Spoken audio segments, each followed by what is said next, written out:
Hello and welcome back to FrankTwitterici.com video blog series. Today I want to touch on with you all the importance of green leafy vegetables. To me, green leafy vegetables are the ultimate superfood. We hear that term superfood being used so much in today's day and age, from acai berry to goji berries to lycium berries, maca cacao. There's so many different superfoods on the planet.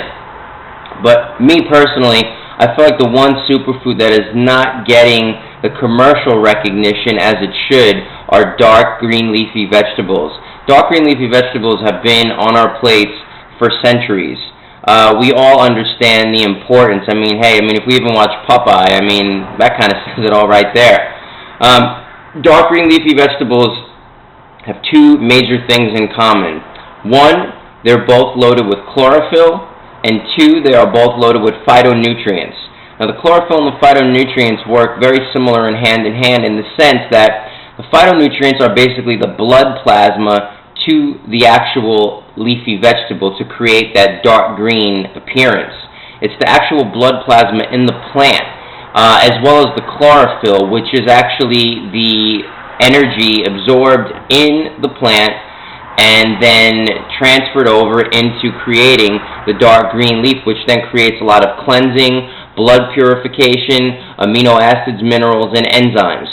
So again, you have phytonutrients and chlorophyll, which are two major issues, which are the major reasons that we do eat green leafy vegetables. Now, when you look at gorillas in the wilderness, they primarily eat green vegetation. Any animals that you see that are grass-fed, cows, there are chickens that are even being pasture-fed. They have a much lower risk of catching any virus or mad cow disease. They're much healthier. They do not need antibiotics or hormones for that reason, because when you have an alkaline system and you ingest these green foods which create alkalinity, disease cannot form in our body, period. So here is the baby spinach. Baby spinach, as we should know, is loaded with iron, okay? Mostly all of these green leafy vegetables are loaded with iron.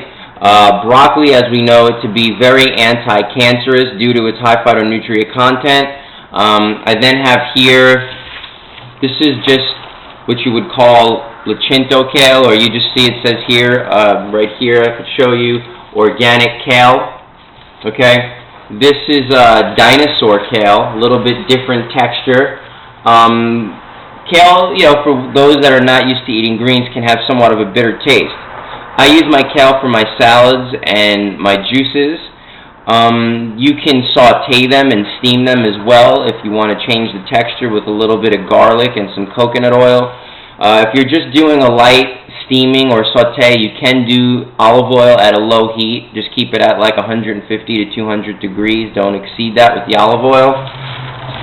And again, kale is very high in calcium as well, if I did not mention that. So, we've always had the notion that we need to drink milk for calcium, but that's actually incorrect, because 99.9% of people are drinking pasteurized milk, which we know to be a dead food that will then create mucus through the body and inflammation.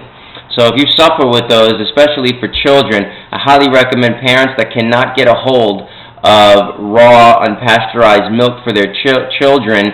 This is the second best thing, are green leafy vegetables. And you can mask this so easily in smoothies, in salads, in stir fries to get a child to eat this stuff. Very high in calcium. Then I have here red leaf romaine lettuce. Again, I choose the red because it has different, obviously, pigmentations with the red and the green, which then brings a whole different complex of phytonutrients to the food, which then again cleanse and build at the same time. And then I have here organic celery. Celery is great on a hot summer day and very good to make celery juice at night. Celery has a calming effect to our nervous system.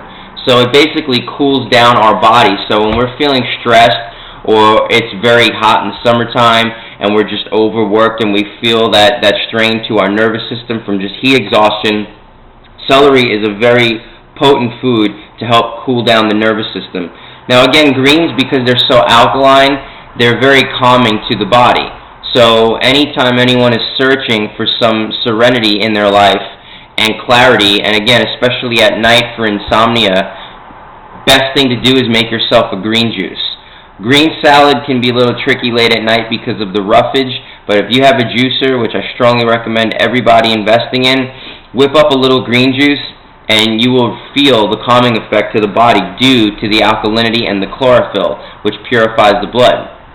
So again, a good way to generate a juice with this type of stuff, so it's not too leafy, is just take like 2 to 3 stems of celery, cut a little chunk off of the broccoli. You can use the root of it as well as the top, and just use a little bit of that. You have your kale. You don't need to, when you're making a stir fry or salad, you want to pull the kale off of the stem, because the stem could be very bitter. But if you're juicing, I juice the whole thing, and then use some of the romaine. And then what you want to do is just add two apples to it of your choice, the Granny Smith or Macintosh, or I love Pink Ladies, they're very sweet. And then maybe cut a lemon, peel the skin off, throw the lemon in the juice, and then if you want some spice, some garlic, cayenne pepper, and or ginger, depending on your taste buds. So that's a great way to get them down. If you have a Vitamix blender, you can throw some kale in a Vitamix with some almond milk, a banana, and some dates, and that would be a great way to mask that for a child. Add some raw honey as well. It's going to be a little bit up on the sugar content with the banana and the honey, but again, for a child, you're going to have to mask the taste to get it down for them. So that's a great way to introduce that to a child, or even for adults that just do not have a taste for green leafy vegetables. So this is a great intro, I hope, and it helps you guys out to get more green leafy vegetables on your table. The spinach as well. I've read some articles, and I'm not too sold on the fact yet, but I have read that raw spinach and raw kale can actually slow down the thyroid. Now again, that's just something I've been exposed to recently. I'm not too sure about that. I still juice my spinach and my kale. But for those of you that have thyroid issues, maybe read into that a little bit more before you start using raw spinach and raw kale. But the best way to get that down then, if that is the case, is just to saute it or steam it or put it in a stir fry and demineralize it a little bit if that is the case, which I'm not too completely sure yet. So again, this is a video blog series on franktortorici.com. That's Frank Tortorici, Tortorici.com.